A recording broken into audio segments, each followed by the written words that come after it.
കുംഭമേളയിലെ Mona Lisa. ആദ്യ ശമ്പളം കൊണ്ട് ഗേൾസ് സ്കൂൾ സ്ഥാപിക്കണമെന്ന ആഗ്രഹം.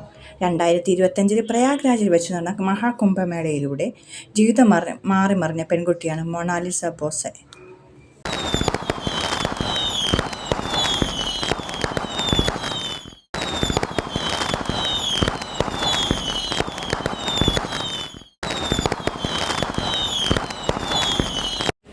മൊണാലിസ ബോസ്ലെയുടെ ജീവിതം പിന്നെ നേരെ പോയത് ബോളിവുഡിലേക്കാണ്.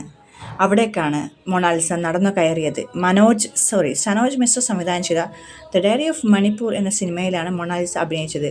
സിനിമയുടെ ചിത്രീകരണം പൂർത്തിയായി കഴിഞ്ഞു. നായകനായി എത്തുന്നത് രാജ്കുമാർ റാവുവിൻ്റെ സഹോദരൻ അമിത് റാവു ആണ്. ഗാന്ധിഗിരി, ശശാങ്ക് എന്നീ സിനിമകൾ സംവിധാനം ചെയ്ത സംവിധായകനാണ് സനോജ് മിശ്ര. ഒട്ടേറെ നാളത്തെ പരിശീലനത്തിനു ശേഷമാണ് മൊണാലിസ തൻ്റെ ആദ്യ സിനിമ പൂർത്തിയാക്കിയത്. ഇപ്പോൾ മൊണാലിസ വീണ്ടും ചർച്ചകളിൽ നിറയുകയാണ്.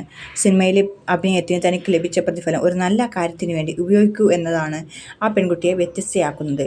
മധ്യപ്രദേശിലെ തൻ്റെ ഗ്രാമത്തിൽ പെൺകുട്ടികളുടെ വിദ്യാഭ്യാസത്തിന് പിന്തുണ നൽകുന്നതിനായി ഒരു ഗേൾസ് സ്കൂൾ തുറക്കണമെന്നതാണ് മൊണാലിസയുടെ ആഗ്രഹമെന്നും ഒരു റിപ്പോർട്ട് പറയുന്നു. ഗ്രാമപ്രദേശങ്ങളിലെ പെൺകുട്ടികൾക്കുള്ള അടിസ്ഥാന വിദ്യാഭ്യാസത്തിൻ്റെ അഭാവമാണ് ഇങ്ങനൊരു തീരുമാനമെടുക്കാൻ മൊണാലിസയെ പ്രേരിപ്പിച്ചത്.